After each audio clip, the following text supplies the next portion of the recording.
Welcome to Macau for the 4th edition of World Cashew Convention. Thank you I very am much. Venkat from CashewInfo.com. With me is Mr. James Obarowski, Benin Kajo, Techno Sir. Welcome once again, Mr. James. Thank you, sir.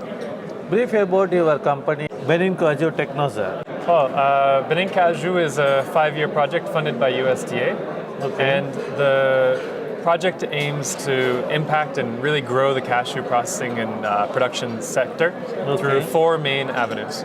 We have support to farmers to help them improve their practices and yields. We have a section on access to finance for all the actors in the chain to connect them to banks and help develop the capacity of the finance sector to loan to the sector.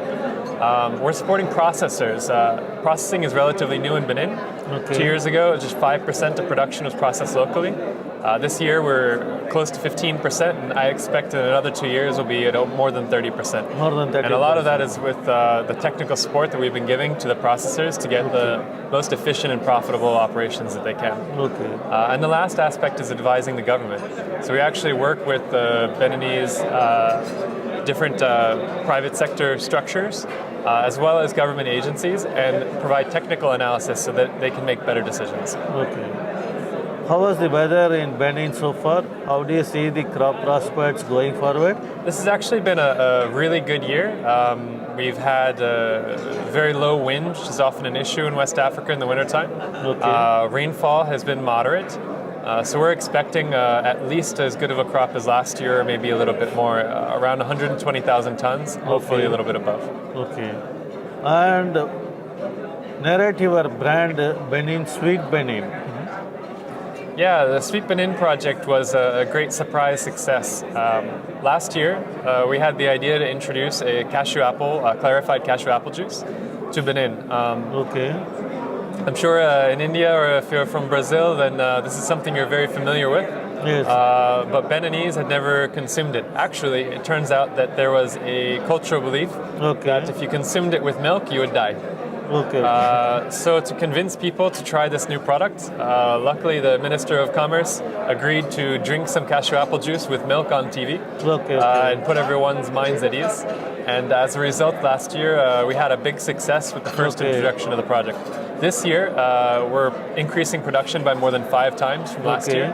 I just learned today, we started a week ago with almost 20,000 bottles already ready for sale. So we're very excited about this new product that's available on the market. Yes, yes. So you have mentioned in the presentation that you are working on the power generation by using cashew shells. Could you please explain on that one? Of course. So cashew shell is a big environmental problem for processors in Benin. We don't have a good market to offtake the shell due to limited industrialization. And the other big issue that processors face is high costs compared to their competitors in other countries due to the high cost of electricity. So we see it as a great opportunity for processors to work together and concentrate the shell processing so that they get the greatest efficiency of scale.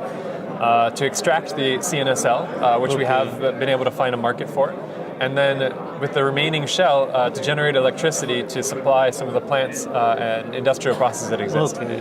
Benin right now is putting in place this year in 2018 a new plan to generate more electricity in the country, particularly through decentralization. So we see this as a way as serving and filling into the government's plan for developing the country. The next area of operations in Benin, what you are planning to do that one? Well, this year and next year, we expect to see a couple of new processors starting up.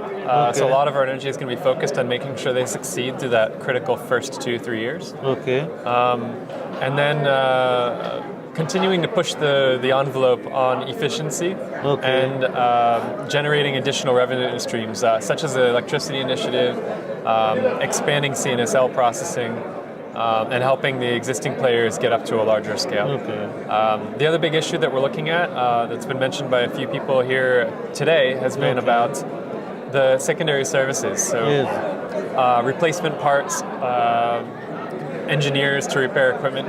This is another area where we think that cooperation within the Processors Association, the CNTC in Benin, could really help, because any one processor does not have the resources to support a full-time support structure.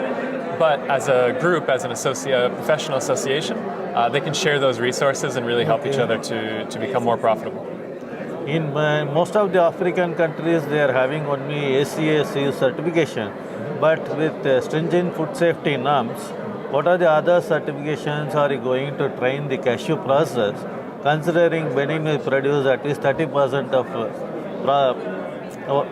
whatever they are producing ASEAN, they are going to process at least 30% in the next few years. What are the steps taken by you to train on the processes, on food safety measures and certifications other than ACACU? So, as a project funded by USDA, we're very conscious of this. USDA is working closely with FDA on FSMA implementation. And we actually started pretty early with some of the processes working with in Benin to upgrade their certifications. So that starts, of course, with their HACCP plans. Most do have HACCP plans in Benin, but we've made significant improvements. Okay. Then moving to the next step, getting the necessary certifications for awareness required now by the FDA to have a certified individual on each team. We did a training in the fall so that every factory in Benin now has someone on staff. We're doing a second round in a few weeks, which will ensure there's at least 2 people in every factory that have that certification. The next step that we're working on, and we've made significant advances on, is food defense. Food defense, okay. And this is a really critical area for cashew and for the U.S. regulatory agencies to ensure the security of what's coming into their food supply.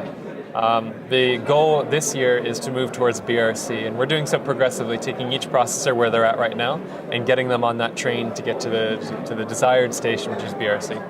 I expect that by the end of this year, beginning of 2019, we'll have at least 1, probably 2 or 3 BRC certified facilities. Okay, you are working on that one. It's a good thing considering the food safety aspects. Yes. Well, this is not my first WCCE conference, so we're always happy to participate. It's a great forum to exchange and also an opportunity with everybody in the same room to, within a few days, gather a lot of market intelligence, exchange ideas, get a feel for trends. I think it's an essential for anybody who's involved in the cashew industry to participate. And we actually came here with the new director within the Ministry of Agriculture of Benin.